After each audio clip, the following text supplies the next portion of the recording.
pamilya mga wigs, bago lang ko nagtanaw og Ip Man. Ip Man, dili katong Planet of the Apes. Lain lang. Katong si Kwan ba, katong katugod. Bita katong karate bitaw, katong action movie nga si Do Chen, sa tong aktor na. Kani siya muna ni siya ang ginaingon nila nga Ip Man the finale. Muna siya ang sumpay sa ano to?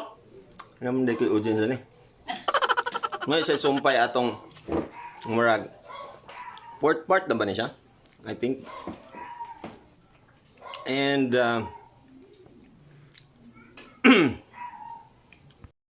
set in America, ang plot ni Ani is ang iyang anak gusto niya ipa-eskwela sa Amerika kay dili na madawat iyang anak sa China because ginabuli siya na si away ang anak ba niya yung anak kay kuan man kung fu ganahan magid kung fu siya dili siya gusto siya nga dili mag kung fu ang iyang anak.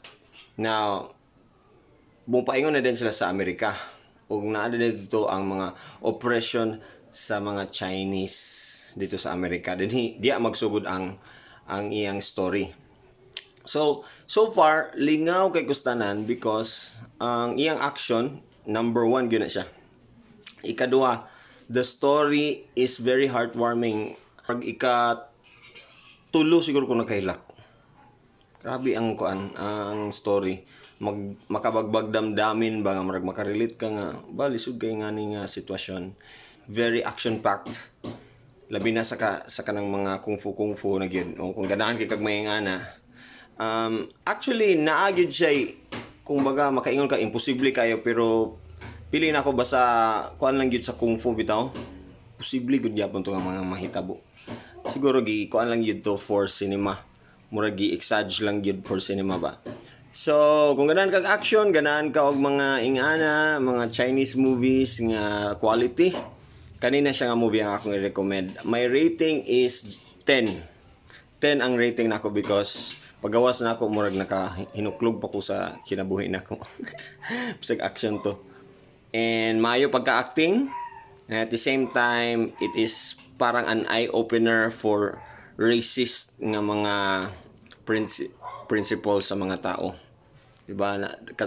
Daghan man sa ato ang ingana gihapon nga mo discriminate sa mga kanang culture sa uban, mo discriminate sa lesser nga mga countries or lesser nga mga race, di ba? Equal ra man gid dapat unta ta. Pero nice din siya nga salida about ana. Now, if you want, you can basin pwede ang imong mga anak ani pero I think it's rated PG-13.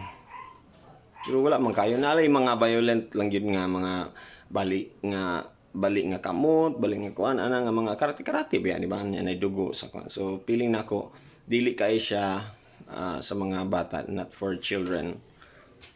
And showing na siya. Ang ako lang gusto na ako nga i-emphasize is that si Bruce Lee nga part nga estudyante ni Ip Man murag dako iyang role ani and at the same time feeling nako it will go towards that story kang Bruce Lee. Paingon na ni kang Bruce Lee dito na dayon. Kung naamay next nga series ani or next nilang ipabutang ani is I think about kay Bruce Lee na. Okay? Sige. Until next time, please subscribe and don't forget to like and comment below. Bye-bye!